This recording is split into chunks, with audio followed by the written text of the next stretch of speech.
What's up, everyone? Steve here with Climb the Pocket, and thank you for checking out the Climb the Pocket YouTube channel. This is our first off-season content video, and it's going to be a mock draft. Now, I plan on doing this mock draft video once a week to keep you updated with the ADP trends as we get closer to draft day. Now, go ahead and give us a subscribe right now because you're not going to want to miss one of those mock drafts or our featured show, Battle in the Trenches, featured weekly during the season to help you get your start-sit advice on the players you need to have in and out of your lineup during the season. So the reason we're doing a mock draft today is very early in the 2020 fantasy football season. You wouldn't even really consider it the fantasy football season yet, but we're getting a head start early here at Climb the Pocket to help you get prepared more than anyone else in your league when it comes to draft time. So we're going to do a mock draft right now using Fantasy Pros Draft Wizard. Now this is a good tool because they have pretty good rankings up to date as far as an expert consensus rankings compared to other websites whose rankings aren't quite up yet. So doing a mock draft this early can definitely help. But there's tons of free agents out there that might not be on the teams that they currently are on. The teams might not resign them. They might land in a better spot.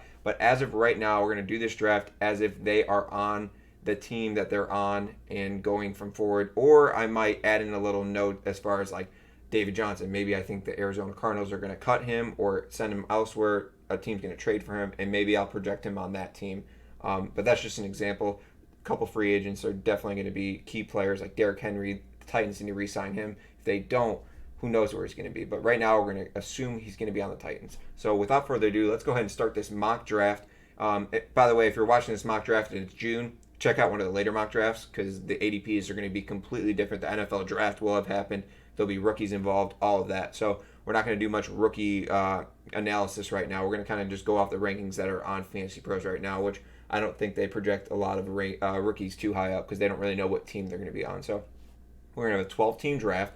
We're going to randomize our spot, and we're going to get the fourth pick. It's going to be half PPR, kind of standard settings. One quarterback, two running backs, three wide receivers, a tight end, six bench, kicker, defense. So let's go ahead and get this started right now.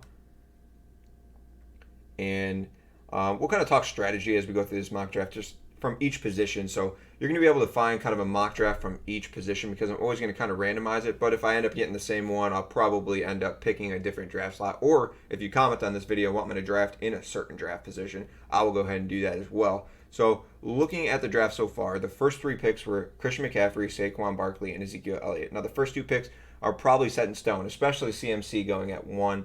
Saquon Barkley going at 2, it's going to be your choice, but I think Saquon Barkley could finish as the top running back this year, even though Christian McCaffrey is on an unbelievable streak, back-to-back seasons of just absolutely killing it as a number one running back. And Saquon Barkley, we think he can be that, and we saw it flashes of it at the end of last year, but he was injured all year long.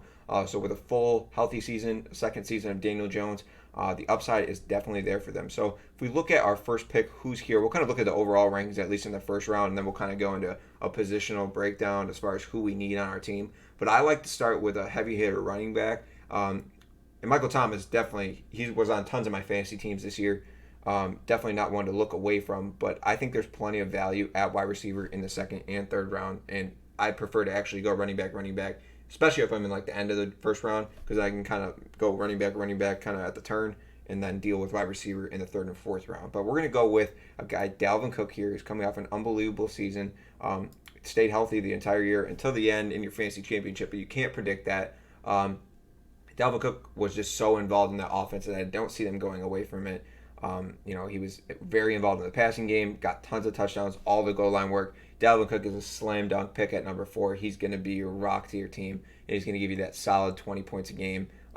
You're just going to be able to set it and forget it all year long except for the bye week. So let's go ahead and look at what's up next. Like I said, I like to go running back. The best running backs available are Josh Jacobs, Austin Eckler, Todd Gurley, Miles Sanders. Now, out of those guys, I like Josh Jacobs, and I actually like Austin Eckler. I project that Melvin Gordon will not be back with the Chargers. So Austin Eckler, we saw what he can do when Melvin Gordon wasn't on the team, when he was holding out, and he was the number 2 running back. So he is definitely a guy that I would consider taking here. As far as wide receivers go, Amari Cooper, Kenny Galladay, they're kind of similar as far as they're going to definitely win you some weeks, and they're probably going to finish as the top 12 wide receiver, but they're not going to help you win each and every week. So I'm going to go with a guy, and I think I'm going to do it, is take Austin Eckler. I think what he can do in the pass game, if he is the lead guy there, I think he's just going to be doing what he did in the first 8 games last year. And then even when Melvin Gordon came back, he was still very productive.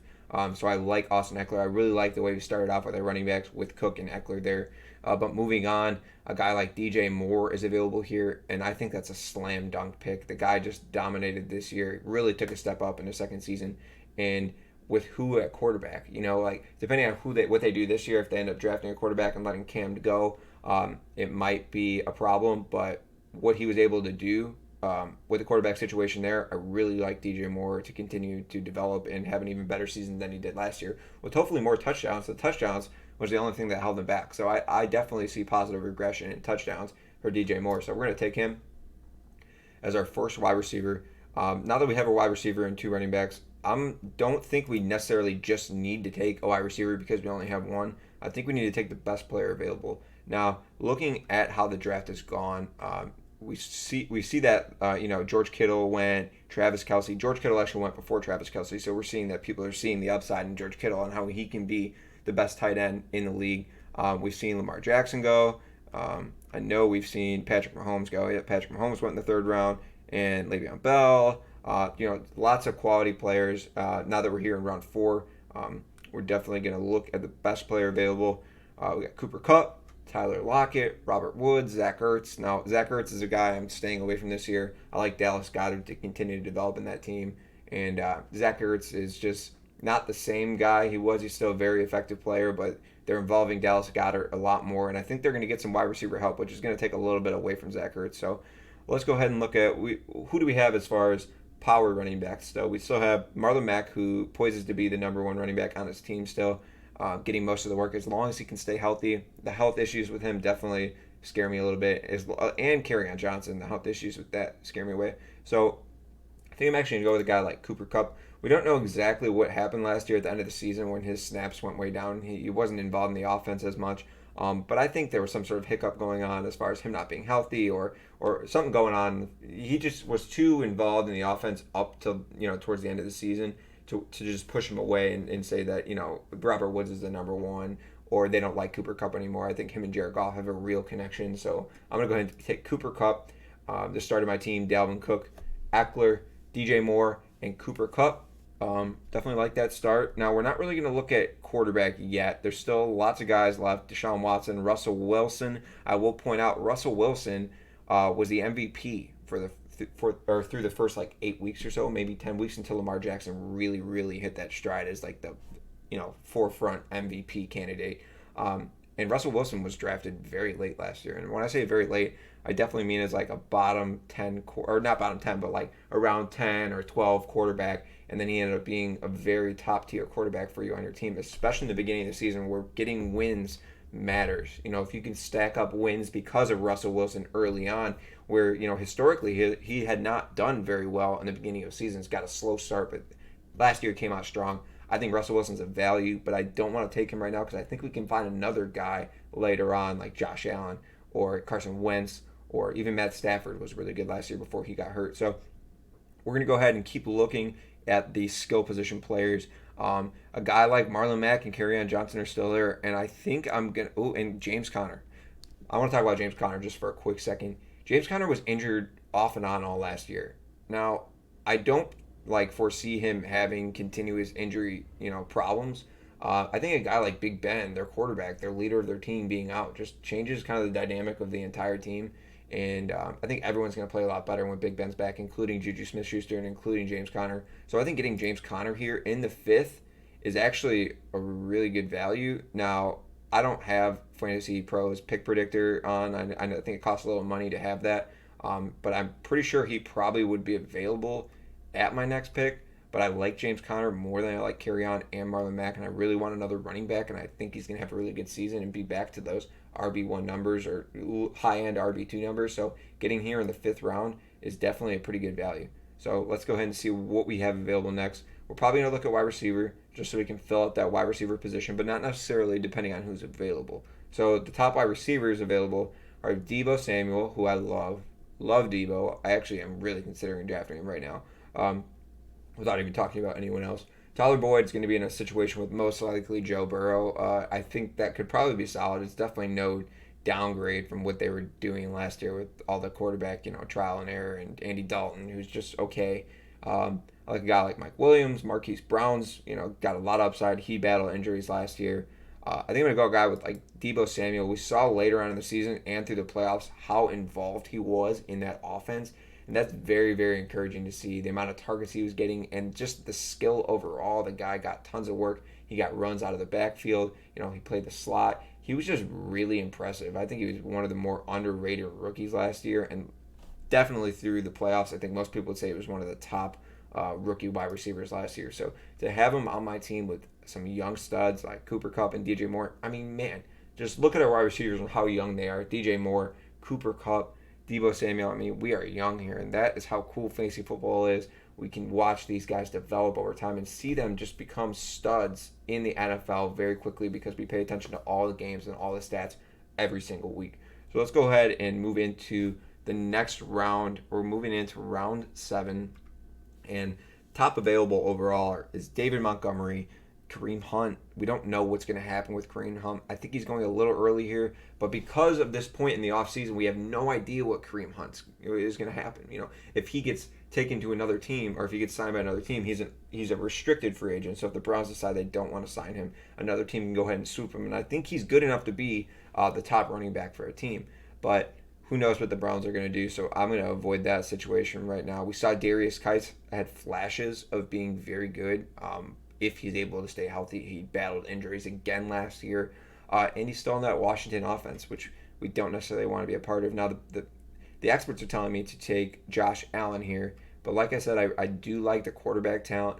Just in a little while, I mean, Ben Roethlisberger is a serviceable quarterback. I'm high on Baker Mayfield. I know he didn't have the season we all thought he was going to have, but year 2 with Odell Beckham, Jarvis Landry, we saw a huge stride after his second year in that Browns offense. I really like Baker Mayfield this year, and even guys like Jared Goff.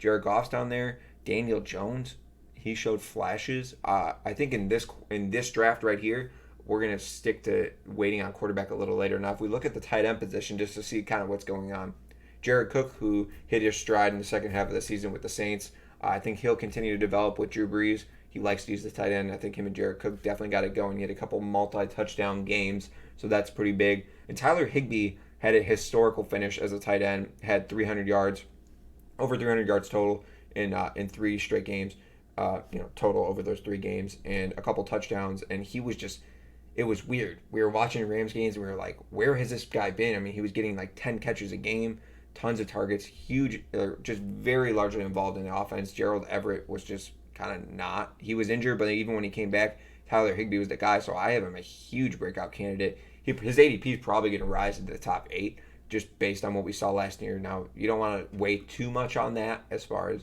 what happened at the very end of the season. I know we've been fooled by guys like Derrick Henry before. This is actually the first year that Derrick Henry had actually sustained a full season worth of good fantasy production, coming off a very good end of the season where we were kind of fooled into drafting him early. But we're going to wait on a tight end right now. And we're going to take a guy like, you know what?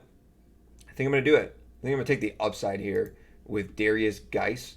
We're going to take Darius Geis because I think he can be the lead power running back for his team. Now, AP is still there, but I don't really see an issue with the Redskins under a new coaching regime kind of pushing AP to the side, which he won't like, but they have a young stud in Darius Geis, a healthy offseason, getting him in there as the number 1 back. If he can stay healthy, he's going to be a stud. So I definitely like that pick. Let's go ahead and just kind of keep looking at the wide receivers and the best player available. Sterling Shepard, that could be a good pick. Alshon Jeffrey, he's another person who's kind of battled injuries his whole career, but when he's on the field, him and Carson Wentz have a really good rapport. I'm actually considering taking Alshon Jeffrey here because I do see the Eagles getting ready to sign maybe a wide receiver or 2 or draft someone else, which will take a little attention off Alshon Jeffrey. Not that he's an X receiver as far as like drawing double coverage every time he's out there or anything like that, but Alshon Jeffrey is a huge touchdown target, in a red zone target to catch touchdowns, and I really just kind of see that keep happening. I don't see him as a huge yardage guy, but I think he can be close. He can be around 1,000 yards and like 6 touchdowns. I think that'd be pretty good in the 8th round. I'll take Alshon Jeffrey here. So I definitely think our wide receiver core is solid, and I definitely like our running backs better than I like our wide receivers, but I like the upside with our wide receivers for sure. So at this point, it's round 9. We're gonna look at who's available at quarterback. We can wait longer because I said there's guys like Baker Mayfield down here 18. Now, like I said, this is expert consensus rankings, so compilation, an average of a bunch of experts who've submitted rankings to Fantasy Pros already up to this point. Now, not everyone has done that, but a good amount of people have. And Baker Mayfield is down here at 18. He's a guy I'm probably going to target in this draft because he most likely won't go drafted. So I can continue to kind of just not address that position. Now look at some big names here, a wide receiver that are still available. Will Fuller, he's a guy just when he's healthy, he's a guy you're gonna maybe want in your lineup against really good matchups, but he's just not healthy a lot more than not. So he's a guy that you really kind of want to avoid, and that kind of goes for Brandon Cooks too.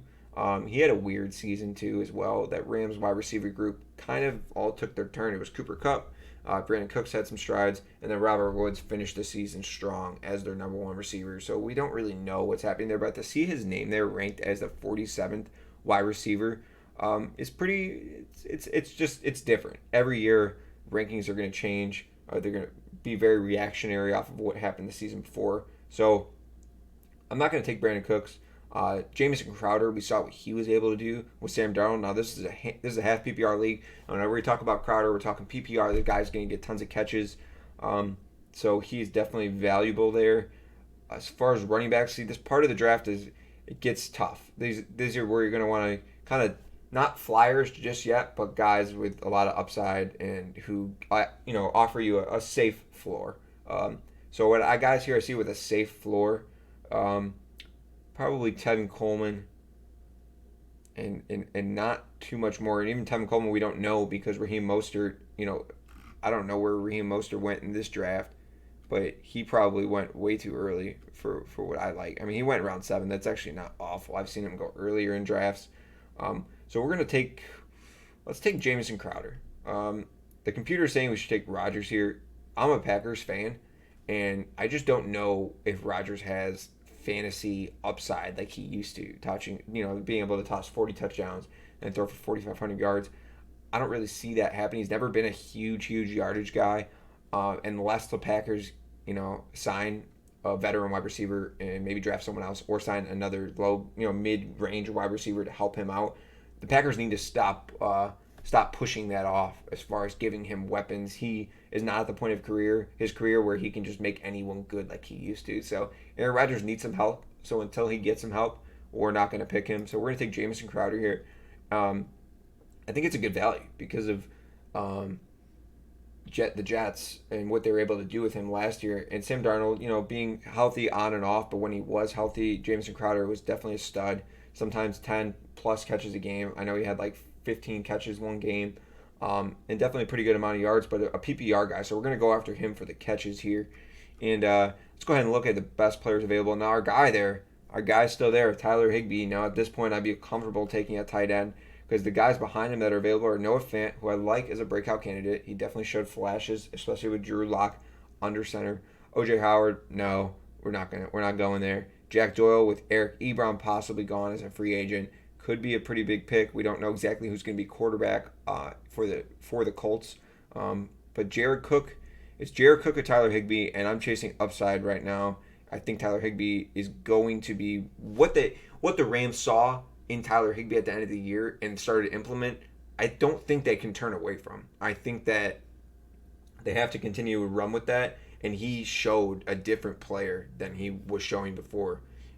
The fact that he totaled that many yards in a short amount of games than he did the entire season before is just incredible. And I think there's no way that they can look away from him being a feature guy in their offense. And that gets me very excited. I'm big on Tyler Higbee. I think a lot of the industry is going to be big on Tyler Higbee this year. So if you have any early drafts and his ADP is low, get him while you can. I think getting him there in round 10 is a good value because at this point in the draft, with a couple rounds left, we're kind of be picking upside, especially one kicker, one defense. So we only have a couple skill position players left to pick, one being our quarterback. So let's go ahead and look at quarterback as long, and the other positions to see who's available. At this point, I like Aaron Rodgers, but I do still like Baker here. I think we're gonna continue to hold out for Baker Mayfield here, and kind of look at running back. We have 4 running backs on the team, and we have 5 wide receivers. So I don't necessarily need one or the other. We're kind of just gonna pick our favorite here. Jordan Howard flashes of being good, but I think Miles Sanders is the guy there. Um, I mean, it's Rashad Penny. He's coming out. He's going to be coming off an ACL. We don't even know when he's going to be available to play. This is probably when I'd maybe look at some rookie running backs, which they don't have really on here as far as rookies go because they're not on a team yet. So I think we're going to look for a good wide receiver, upside wide receiver. N'Keal Harry, we saw flashes of what he could do, but we don't know who's going to be the quarterback there. We assume he's going to continue to develop. So we look for a guy like Larry Fitz. Do like that. I think Larry Fitz can give you strides of good weeks. We saw last year in the first 6 or 7 games, he was a very good receiver with Kyler Murray, and then kind of toned it down. But I think this late in the draft, add a veteran like that on your team, especially in good matchups, I think is going to be a guy you're going to want to have in your lineup. I think Larry Fitzgerald is a good flex play against a good matchup. Kyler Murray is going to continue to develop. I like Kyler Murray a lot this year. I think he's going to go a little earlier than I want to, but a lot of people have him projected to be like a top 6 quarterback, which we'll see. I didn't think he was too bad last year, though. I thought he was pretty good, so I could see that development happening, but I'm not on that train just yet. I need to do a lot of research this offseason to, and hear the offseason news as it comes in. They go through training camp and OTAs and all of that to kind of just grasp the situation and how much they're actually liking him, how good he looks. So let's go ahead and look at quarterback here. Let's go ahead and just take our guy. Let's take Baker Mayfield. I don't think there's anyone here on these lists that, as a running back or wide receiver that I'd be uncomfortable passing on right here. So let's go ahead and just anchor our team and take Baker Mayfield. Matthew Stafford isn't a bad play. We saw Kenny Golladay just develop into a stud last year. I mean, he was, especially a deep threat, he was very good. And I think if Matt Stafford can stay healthy all year instead of having a guy like Jeff Driscoll throw him the ball, or throw Kenny Golladay the ball, I think Kenny Golladay and Matt Stafford could be one of the top combos in this league. So I would have considered taking Matt Stafford there. He did get drafted right after Baker, so understandable. A team took Ryan Tannehill. I'll have to check to see if he's their first quarterback they're taking. I'm assuming it is. I don't know if I'd be comfortable with that just yet. Ryan Tannehill had a very great year, but we don't know if that was just him filling in and being good in that situation, or if he's actually the right fit for that team. I'm sure he's going to get a good amount of money. We'll see what happens when he gets paid. Let's go ahead and move on. We're not going to pick another quarterback. So right now we have a couple more. I'm assuming we have one more bench guy to pick before we take our kicker and defense. We're not going to take a kicker or a defense to the last 2 rounds. One thing I've learned, and I'll give you this advice, and it's pretty basic advice: don't take a defense early. Just don't. There's no point. You end up streaming it, unless you have an anchor, a real anchor who you'll play in every single matchup. You end up finding teams on the waiver wire that have a very good stretch of games that you want them as your defense for. They're going to play some bad opponents week after week after week after week after week. Like the Ravens last year had a pretty tough schedule to start, and then if you found them on your waiver wire for whatever reason, their season, from one point to the end of the season was just incredible, and they were someone you can put in your lineup every single week. So we're going to be taking a defense for the first couple weeks of the season, most likely. I haven't studied this, or I don't think the schedule's been released yet, so I do not know exactly who I'm going to be taking yet for defense, but we'll probably take a good team. But nonetheless, don't take a defense outside of the last 2 rounds. So we're going to take our last player here on a guy with upside, probably a running back. Now, can we get any of our handcuffs? Alex Madison's gone by now. Austin Eckler, we're not going to take his backup, and we're not going to take Justin Jackson, and we're not going to take a backup for James Conner. So, we're, like I said, we're shooting upside. Jalen Samuels turned out to not be the greatest handcuff last year, so probably not going to handcuff him. It's definitely a tough part of the draft. As far as tight ends go, TJ Hawkinson, Will Disley, Jack Doyle. I don't endorse taking two tight ends either. But at this point, we don't know what Eric Ebron is going to do, if he's going to be back with the team or go somewhere else as a free agent. So if he's gone, Jack Doyle is going to be a great tight end. And if I can draft him now and I have Tyler Higbee and Jack Doyle, no, now I wouldn't consider probably starting them both unless they both had very great matchups. I would put Jack Doyle on my flex, but I'd probably try to trade him after a few weeks of him producing very well. And then end up getting another skill position player to add to the depth of my team. So we're going to take Jack Doyle here. Hopefully he can start off the season well. And like I said, we'll go from there and maybe dish into a different team. So right now we're gonna be looking at kickers and defense. So we're gonna be pretty much take whatever one's the best value right now. Justin Tucker is one of the best kickers in the league every single year, and then a high flying offense like the Baltimore Ravens, he's gonna have a lot of opportunities to score. So I like Justin Tucker a lot here. I think it kind of outweighs taking any of these defenses. I would consider taking the Minnesota Vikings or even the Chiefs. I see their defense improving, defense is something we can stream. Having a good solid kicker, one of the top kickers in the league, something you never have to think about streaming a kicker, because streaming a kicker can be tough. You have to pick a kicker based on some sort of matchup that an expert is predicting is going to be a good kicking game for him, and then the game script goes the complete opposite direction.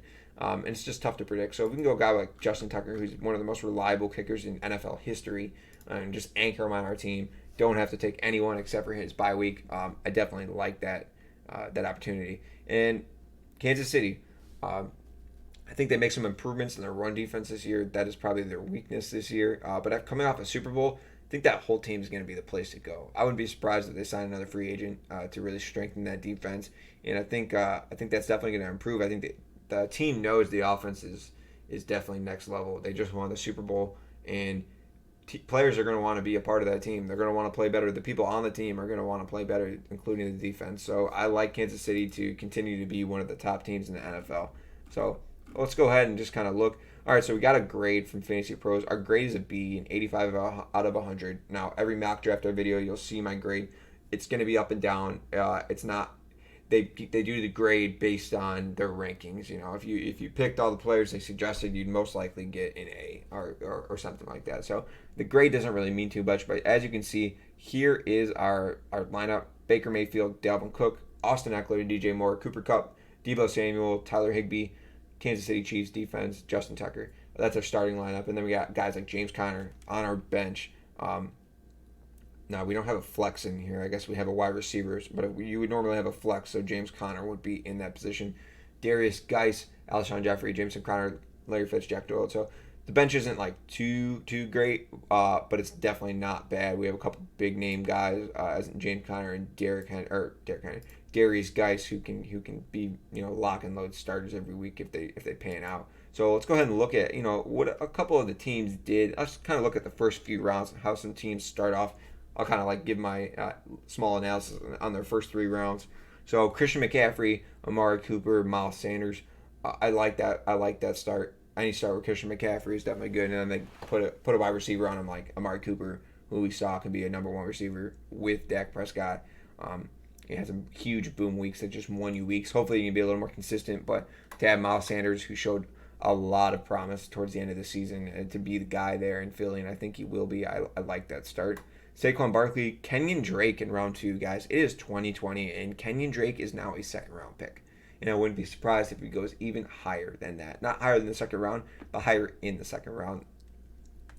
If they get rid of David Johnson, Kenyon Drake is going to be a second-round pick, and I'd probably back that. He came over from Miami and just absolutely balled. I think the team loves him, and I think the coaching staff loves him. I think they like his skill set, and I think he fits the team very well, and I see Arizona improving that offensive line, so I like that a lot. And then to anchor with Patrick Mahomes, I mean, these 3 guys are definitely some home run hitters. So I definitely like that start.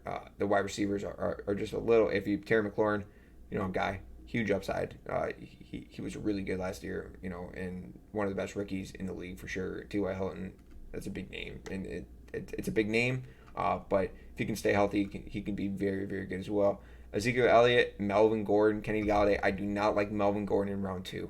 I don't. We don't know where he's going to be yet. I don't think he's going to be in Los Angeles.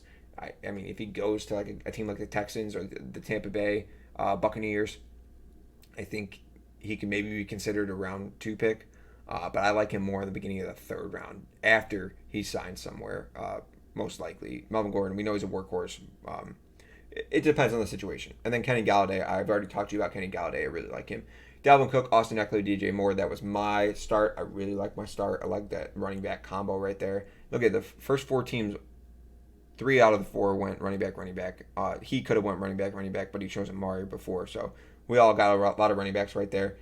Michael Thomas, Travis Kelce, Josh Jacobs, Devin Singletary. Love that start. Some really good pass catchers, and then a good running back who was going to be an RB1 most likely, the workhorse in Oakland, and Devin Singletary, who could be the same in Buffalo. I think Buffalo liked using him a lot. They used him in a lot of different spots last year, so I like Devin Singletary. And then this team, Alvin Kamara, Lamar Jackson, Todd Gurley. That's definitely a good start as well. Todd Gurley. If the Rams improve that offensive line, this guy is still good. The injury, the knee problem, didn't bother him as much as we thought last year. It was more an issue with the offensive line. And then Juju Smith-Schuster and Robert Woods. Juju Smith-Schuster is a huge bounce back candidate. I don't think round 4 is too early for him. I really think he's going to have a great season, similar that he did in 2018. So I like Juju. And Derrick Henry, George Kittle, Chris Carson. I don't know about Chris Carson. I had him on a few teams this year, and he was great.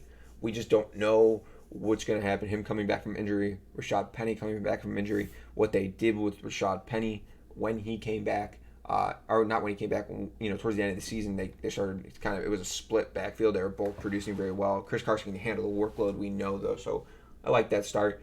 George Kittle, definitely a player that you want. Derrick Henry, I don't know if I'd take him that early.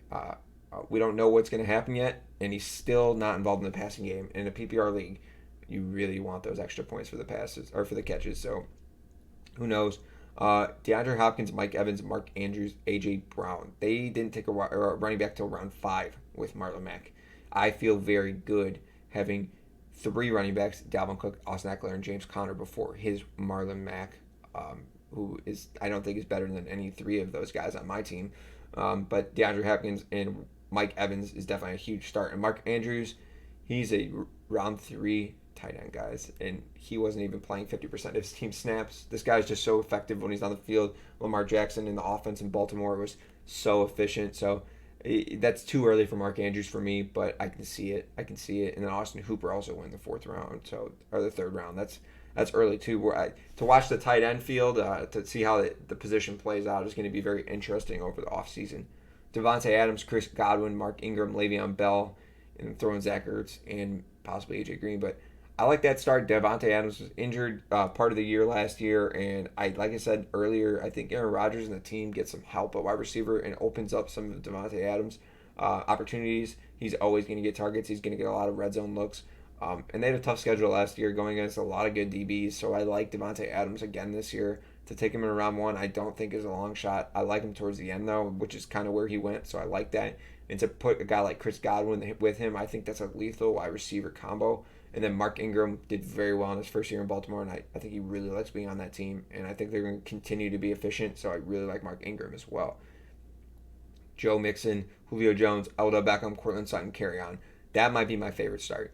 I think Joe Mixon, by the time draft day comes, is going to be somewhere up here in the top 6 picks. I really like him this year. If they get Joe Burrow and he comes out and he, is serviceable, and they involve Joe Mixon more in the passing game, it's kind of a thing that we don't really understand. They have Giovanni Bernard, which we understand is, a pass catcher by trade, and they feel like they have to use him. But Joe Mixon's very good at catching passes, and I think they should involve him more in the offense because of what he can do after the catch. And when he has the ball. So I love Joe Mixon this year a lot. Hopefully he can stay healthy, and hopefully the Bengals decide to use him a lot more than they have. Julio Jones is always going to be a rock-solid pick. He's always going to finish as probably a top 5 receiver while he's still in the NFL. So I like Julio Jones. Odell Beckham, bounce-back candidate. I took Baker Mayfield on my team, so I like Odell Beckham to have a good second season in that offense after a very disappointing season when we thought that offense was going to be fireworks all year, and it just wasn't. Aaron Jones, Nick Chubb, Allen Robinson, Keenan Allen. Okay, I lied. That's my favorite start. I love Aaron Jones. I think he's great, and he's a guy that could be inconsistent at times, but I think Aaron Jones is a star in this league. and I think he's about to get the respect he deserves after this season. He finishes the number 2 running back last year, and I think Aaron Jones is. I don't know if he can beat that, but another year of very, very good production, hopefully more consistent. I think he's going to be considered a star in this league, around the NFL. I think people are going to fear him. Aaron Jones and Nick Chubb. Nick Chubb, if Kareem Hunt leaves, is going to be up in the top 7 picks. Mark my words right now, no doubt. I think he's going lower than he was last year because of the Kareem Hunt situation. When Kareem Hunt came back, he took a lot of that pass catching from him, and Nick Chubb already wasn't that involved in the pass catching game. So to have like no catches, he got a lot of the goal line work, but then Kareem Hunt would steal some, and we don't like the 2 running back situations, the split backfields. The committees in fantasy football, we like the workhorses, especially this early. So if Nick Chubb is alone in that backfield, I would take Nick Chubb very early. And then Allen Robinson, a wide receiver 1, going to finish as 1, and Keenan Allen most likely as well. So to get 2 RB1s and 2 wide receiver 1s, hopefully Keenan Allen can be a wide receiver 1, is a very, very good start. This next team, I don't like that much. Tyreek Hill, Leonard Fournette, Austin Hooper. I think the Austin Hooper thing just kind of threw me off. I think that's just a little too early for him. Yeah, he was having a very good start to the season before he got injured last year, but I don't know if I can trust him as a 3rd-round pick. Devontae Parker, as long as Fitzpatrick's back, they have that rapport. So, but I see Miami taking a quarterback, and we have no idea what's going to happen. So with that uncertainty to take with your 4th-round pick, uncertainty of the person throwing the passes to him, we don't know. If we know it's Ryan Fitzpatrick, I think I can maybe consider taking him this high. But this is the beginning of the 4th round, almost a 3rd-round pick. It's tough. Devontae Parker is one of those names. So anyway, that was our first mock draft of the season. If you watch the whole thing, I appreciate you for sticking around. Climb the Pocket. Go to our Twitter at Climb the Pocket. Give us a follow. We're going to be spitting out articles all off season. We have tons of writers who write really good articles, and they definitely deserve some views. So if you go to follow our Twitter or go to our website at our climbthepocket.com, you can find all those websites. And then during the season, like I said, if you subscribe to our channel now and ring the bell so you get notifications when we put out a new video, we have Battle in the Trenches, and it's a really fun kind of game show like game to give you your starts and sits each week. It's very entertaining. You're not going to want to miss that. But all off season, each week, I'm going to be spitting you one of these mock draft videos, and I'm going to keep you up to date with all of the ADPs. We'll use different softwares as well as they get their rankings updated. Like I really like the Sleeper app. I'll probably use that mostly whenever that comes out. Probably stay away from the things like ESPN or Yahoo, because I don't want to be in a room with kind of a bunch of random people who might ruin the draft. And then draft.com, obviously, where you kind of play for money, but they're best ball leagues. It's a good way to mock draft, and also you have a little stakes in the game, so everyone is going to try. So I did like 25 best ball drafts for like $1 or $3, sometimes $5, and at the end of the year, I came out positive because I drafted my team and then it came out positive. We're not an affiliate with Draft or anything like that. I just really like their app and their website they got going over there. So like I said, subscribe to the channel and definitely come back next week for our next mock draft and stay with us all season long. We're definitely going to help you win your fantasy football league, no doubt. Like I guarantee it right now, if you stick with our channel, we are going to help you win fantasy football championships. We're going to help you get ready for that draft and help you be a step ahead of every single person in your league. So thank you for checking out the video, and everyone have a good one.